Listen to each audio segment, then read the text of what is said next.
할렐루야. 저녁 식사 맛있게 하셨습니까? 날씨가 많이 따뜻해졌습니다. 이제 따뜻하다 못해 거의 초여름 날씨라고 그렇게 일기예보에 나오고 있습니다. 여러분 지금 대신방 기간입니다. 우리 신방이 계속되고 있는데 신방 받는 구역과 가정들을 위해서 기도해 주시고 은혜 가운데 잘 마칠 수 있도록 많은 참여와 동참 부탁드립니다. 여러분 지난 시간에 우리가 미가의 집과 단지파 사이의 신앙의 부패에 대해서 우리가 살펴보았습니다. 바로 직전 18장의 말씀이 18장과 17장 말씀 두 말씀이 바로 그 내용으로 되어 있습니다. 이스라엘은 가나안 정착 이후에 점점 부패하고 하나님과 멀어지고 있었습니다. 그런데 그 두 집단 사이에 미가의 집과 단지파 사이에 끼어 있는 한 부류가 있습니다. 누가 있습니까? 바로 영적 지도자인 레위인이 끼어 있었다는 겁니다. 이 레위인에 대한 이야기는 결코 하나님의 백성들의 타락은 무지한 백성들만의 문제가 아니라 영적 지도자, 바로 성직자들의 타락에서부터 시작되고 있음을 우리에게 말씀해 주고 있는 것입니다. 오늘 본문에서도 마찬가지입니다. 오늘 한 레위인의 가정과 베냐민 지파 사이의 범죄에 대해서 우리에게 오늘 말씀해 주고 있습니다. 이것은 결코 누구 하나의 문제, 한 사람의 문제 또는 한 가정의 문제가 아니라 하나님 없이 살아가고 있는 하나님의 백성들과 그들을 제대로 가르치지 못하고 모범되지 못하는 종교 지도자들, 그들의 문제를 오늘 말씀 통해 우리에게 지적을 해주고 있는 것입니다. 먼저 1절과 2절 말씀, 오늘 함께 읽은 말씀은 아니지만 오늘 말씀 이전에 이제 배경이 되는 말씀입니다. 1절과 2절 말씀 같이 한번 읽어보겠습니다. 시작. 이스라엘에 왕이 없을 그때에 에브라임 산지 구석에 거류하는 어떤 레위 사람이 유다 베들레헴에서 첩을 맞이하였더니 그 첩이 행음하고 남편을 떠나 유다 베들레헴 그의 아버지의 집에 돌아가서 거기서 넉 달 동안을 지내매. 여러분 지금 새로운 이야기를 시작하면서 앞에 18장 1절과 똑같은 말씀으로 시작을 하면서 현재 상태를 우리에게 설명합니다. 어떻게 시작합니까? 이때에 이스라엘에 누가 없었다고요? 왕이 없었다라고 말합니다. 바로 지금 하나님의 백성은 하나님 없이 살아가고 있음을 우리에게 말씀합니다. 이것은 앞으로 일어날 비극에 대해서 암시하는 말씀이라고도 할 수 있습니다. 하나님 없이 살아간 백성들은 과연 어떻게 살아가느냐? 그렇게 부패하며 살아갈 수밖에 없는, 하나님을 떠나서 사는 이들은 하나님께 책망받는 불행한 삶일 수밖에 없는 것을 우리에게 보여주고 있다는 겁니다. 그런데 에브라임 산지에 살고 있던 한 레위인에게 첩이 있었는데 이 여성이 2절에 보면 무엇을 했다고 말합니까? 행음하고 남편을 떠나 베들레헴에 있는 자신의 아버지, 이 레위인에게는 장인이 됩니다. 이 장인의 집, 이 첩의 아버지의 집으로 돌아갔다라고 그렇게 말씀합니다. 여기서 첩이 행음했다라고 설명하는데 사실 이 말씀이 오늘 본문에 제일 해석하기 어려운 말씀입니다. 원어상에 보면 행음, 음행이라고도 그렇게 해석하지만 다른 말로 해석하면 여성이 화가 난 것으로 그렇게 해석을 하기도 합니다. 그래서 공동 번역과 우리가 쉽게 읽는 세번역 성경, 표준 세번역이나 세번역 성경에는 무슨 일로 화가 난 그 여자가 라고 표현을 합니다. 그러니까 여성이 잘못한 게 아니라 이 남편이 잘못한 것으로 설명을 하고 있습니다. 이것은 뒤에 나온 문맥으로 볼 때도 이것을 우리가 가늠할 수가 있습니다. 왜냐하면 이제 3절에서 보면 정말로 이 첩이 음행을 했다면 남편이 어떻게 하겠습니까? 돌로 쳐서 죽여야 했을 것입니다. 근데 레위인은 그렇게 하지 않고 3절에 보면 자신의 아내를 그 처가의 집에 가서 아내를 만나 다정하게 말하여 데려오려고 하고 있었다는 것입니다. 음행을 했다면 결코 이 남편 레위인 지파의 이 사람이 이렇게 행동하지 않았을 것인데, 그래서 간혹 이 음행 때문에 나중에 이제 불행한 일이 생겼을 때에 이 남편이 그렇게 행동했다라고 해석하는 이들도 있습니다. 그런데 그러한 해석은 잘못된 해석입니다. 오늘 본문에서 전체적인 문맥으로 보면 이 여인에게 어떠한 잘못이 있어서 레위인이 이 여인을 내어주었느냐, 그렇게 보기는 어렵다는 겁니다. 그리고 그 장인이 환대하여서 사위를 맞이하자 함께 즐겁게 먹고 몇 날 며칠을 잘 대접을 받게 됩니다. 여기서 이 레위인의 첫 번째 실수가 나옵니다. 여러분 보통 남의 집에 환대를 받아서 머물러 있는 기간은 보통 3일 정도를 머물러 있다라고 얘기합니다. 그러니까 3일 정도 후하게 한대하는 게 손님을 맞이하는 사람들의 정통적인 그러한 예의고, 또한 머물러 있는 사람도 3일 이상 머무는 것이 그렇게 썩 좋지 않은 모습이라는 겁니다. 3일 정도가 적당한, 통상적인 게 3일인데, 그런데 이 레위인은 아무리 장인이 붙잡더라도 3일 후에는 돌아가야 하는데 5일째 되는 오후 늦게서야 자신의 집으로 돌아가려고 길을 나서게 되었다는 겁니다. 너무 늦게 나서다 보니까 집으로 돌아가지 못하고 다음 성읍에서 밤을 보내다가 결국 봉변을 당하게 된 것입니다. 이렇게 레위인은 5일째 되는 늦은 오후가 되어서야 첩과 또한 자신의 시종과 함께 길을 나서게 되었습니다. 그런데 늦게 출발하다 보니까 얼마 지나지 않아 해가 지게 되었는데, 그래서 가까운 성읍을 찾았는데 처음에는 어떤 성읍을 찾게 됩니까? 자신의 종이 여부스의 성읍으로 가자고 제안을 합니다. 오늘 말씀을 보면 이 여부스가 어떤 땅이라고 얘기합니까? 어떤 성읍요? 예루살렘 성이라고. 이 예루살렘 성을 여부스라고 말한 이유는 이 당시에는 예루살렘 땅이 이 이스라엘의 땅이 아니었습니다. 예루살렘 땅은 다윗 시대나 돼서 다윗이 왕이 되고 그때 정복하고 이제 이스라엘의 수도가 되고, 그래서 사울 왕은 어디서 왕이 되었냐? 기브아에서, 지금 이제 베냐민이 나오는 이 기브아 땅에서 왕이 되고 이곳으로 수도를 세워서 자신이 왕으로 다스렸습니다. 다윗은 유다 지파였기 때문에 자신이 우거할 땅으로 예루살렘을 정복하고 그곳에 성을 세워서 왕국으로 세우게 됩니다. 이 당시 때까지는 아직 여부스 이 족속이 다스리는 그런 이방의 땅이었습니다. 그래서 아직 그 땅은 여부스 땅인데, 하지만 이 땅은 이방의 땅이기에 레위인은 이곳이 아닌 동족이 있는 기브아 땅으로 가자고 그렇게 결정을 합니다. 기브아는 베냐민 지파가 있는 땅입니다. 조금 전에 말씀드린 것처럼 예루살렘 그 사무엘상의 기브아는 사울의 고향으로도 설명을 합니다. 그런데 기브아로 들어갔는데 처음에는 아무도 레위인 일행을, 이 사람 일행을 맞아주는 사람이 없습니다. 도리어 누가 이 레위인 일행을 맞아줍니까? 베냐민 지파 사람이 아니라 오늘 말씀 보면 기브아에 머물러 있는 에브라임 사람들, 어떻게 보면 같은 지역에 머물렀던 사람입니다. 이 레위인도 에브라임 산지에서 온 사람이고, 이 노인, 이 베냐민 지파 기브아 땅에 머물러 있는 이 노인도 에브라임 산지에서 온 사람입니다.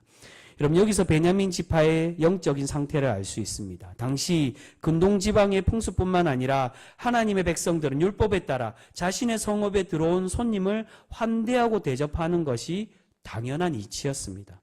그래서 앞에 레위인의 장인도 3일이 넘도록 후하게 대접한 이유가 바로 그런 손님 대접의 원리대로 그렇게 자신의 사위를 대접을 한 것입니다. 그런데 베냐민 지파 사람들 중에는 아무도 이 레위인을 맞아주는 사람이 없었다는 거예요. 누구 하나 하나님의 말씀과 율법대로 행하며 살아가려고 노력하던 사람이 없었다는 겁니다. 도리어 이 기브아에 있는 그 원래 살던 지파의 사람, 베냐민 사람이 아닌 다른 지파에 속하는, 에브라임 지파에 속하는 그 사람이 이 사람을 맞이하고 있습니다. 그렇게 겨우 에브라임 사람의 집에 들어가서 평안하게 대접을 받게 되었는데, 그런데 어떤 일이 생깁니까? 기브아 성의 베냐민 사람들과 큰 마찰이 생기게 되었습니다. 우리 그 말씀 한번 보겠습니다. 22절 말씀입니다. 22절 말씀. 22절 같이 읽습니다. 시작. 그들이 마음을 즐겁게 할 때에 그 성읍의 불량배들이 그 집을 에워싸고 문을 두들기며 집주인 노인에게 말하여 이르되 내 집에 들어온 사람을 끌어내라. 우리가 그와 관계하리라 하니. 여러분, 기브아에 있는 불량배들이 찾아와서 노인에게 레위인을 내어달라라고 협박을 합니다. 근데 이 레위인을 어떻게 하겠다라고 얘기합니까? 22절 끝에 그와 이 레위인과 관계하겠다라고. 원어로 전에도 여러 번 말씀드렸지만 이 관계, 상관이라고도 우리 성경에는 표현하기도 합니다. 야다라고 되어 있는데 바로 성적인 관계를 의미합니다. 즉 지금 베냐민의 이 악한 사람들이 레위인과 동성애를 하겠다라고 이 기브아 사람에게 협박을 하고 있었다는 겁니다. 이런 기브아 사람들의 부당한 요구에 노인은 타이르며 이들을 말리고 있습니다. 우리 그 말씀 23절과 24절 말씀입니다. 23절 24절 같이 읽습니다. 시작. 집주인이 그 사람이 그들에게로 나와서 이르되 아니라 내 형제들아 청하노니 이 같은 악행을 저지르지 말라. 이 사람이 내 집에 들어왔으니 이런 망령된 일을 행하지 말라. 보라 여기 내 처녀 딸과 이 사람의 첩이 있은즉 내가 그들을 끌어내리니 너희가 그들을 욕보이든지 너희 눈에 좋은 대로 행하되 오직 이 사람에게는 이런 망령된 일을 행하지 말라 하나. 자신의 딸과 이 사람의 첩을 내어주겠다라고 그렇게 이야기합니다. 여러분 지금 이 성읍의 불량배가 동성애를 요구하고 또한 이 집안의 주인이 손님을 보호하기 위해서 자신의 딸을 내어주려는 모습이 어떤 이야기와 닮아 있습니까?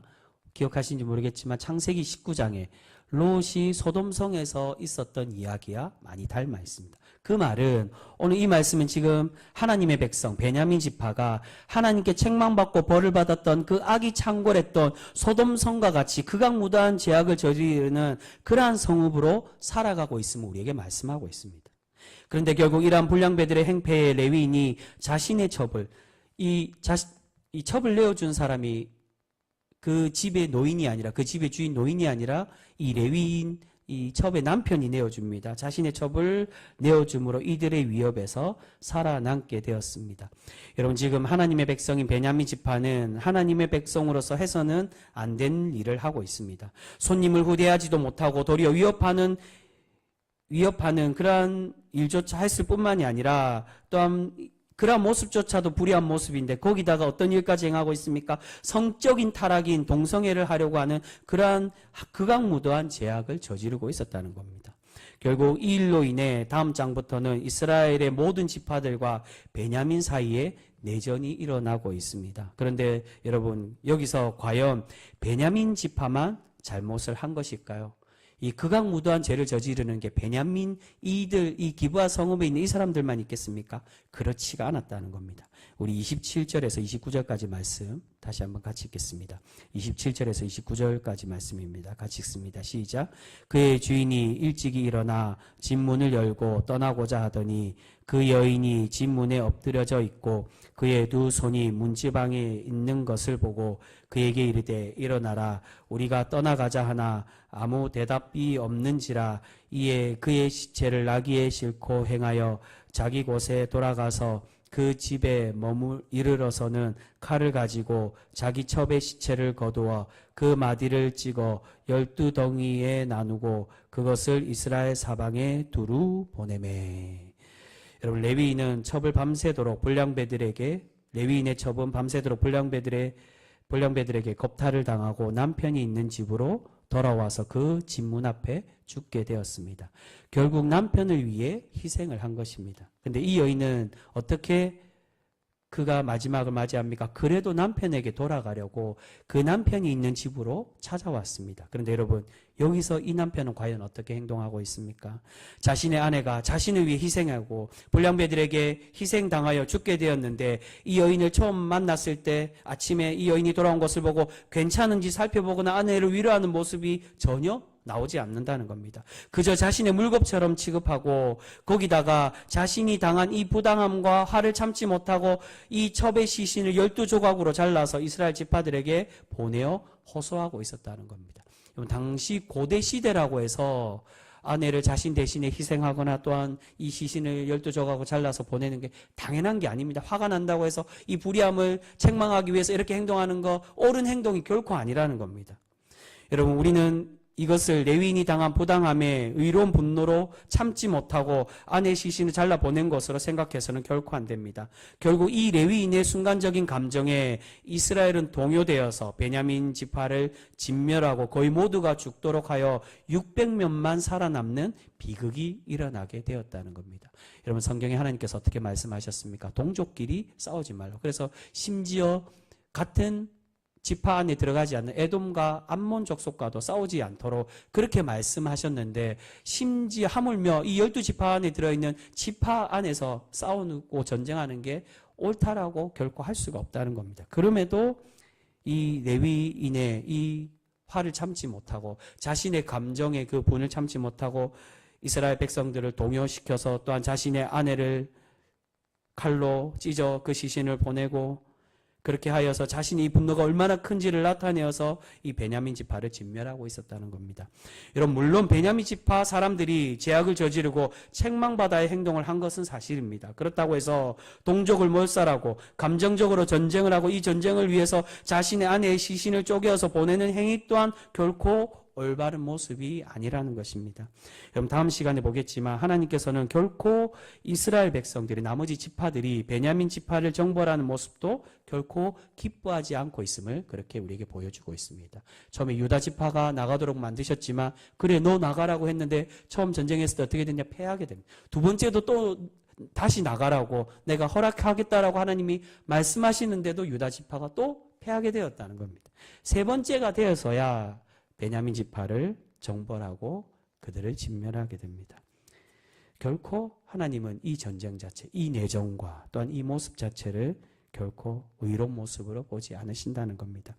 여러분, 처음 레위인의 종이 날이 저물었을 때 어디로 들어가고자 제안을 했습니까? 아직 정복하지 못한 예루살렘 땅, 여부수 땅으로 가자고 그의 종이 제안을 합니다. 하지만 레위인은 이방인의 땅이라고 그 제안을 거절하고 있습니다.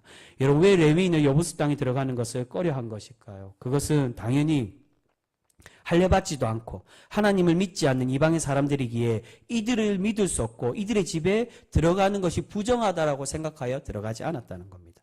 근데 여러분, 지금 과연 같은 동족인 베냐민 지파의 성은 기브아로 온 이들이 어떤 일을 당하고 있습니까? 이방인의 사람들의 집보다 도리어 더 못한 일을 당하고 있었다는 겁니다. 누가 과연 거룩함이 없는 사람들입니까? 하나님을 믿지 않고 할례받지 못한 그 사람들이 부정하고 거룩하지 못한 사람들입니까? 아니면 하나님을 믿는다라고 말하고 같은 동족이고 하나님 백성이라고 말한 이 베냐민 지파의 이 행동 또한 하나님의 영적인 지도자라고 말하는 레위인의 이 모습이 과연 하나님을 합당하게 믿는 그러한 이들의 모습입니까? 여러분, 이것이 바로 하나님을 믿는 백성들의 현주소라고 할 수 있습니다.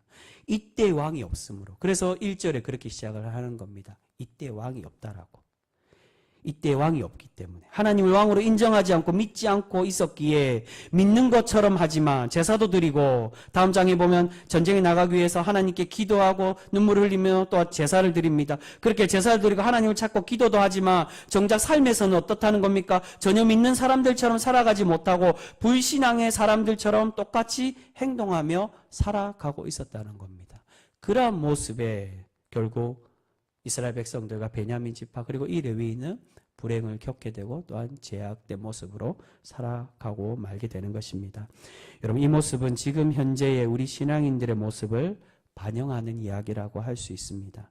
성직자에게서부터 신앙인들에게까지 과연 우리는 믿지 않는 세상 사람들에게 본이 되고 모범을 보이며 살아가고 있을까요? 아니면은 이방 사람들, 믿지 않는 세상 사람들보다 못한 모습으로 그렇게 살아가고 있습니까?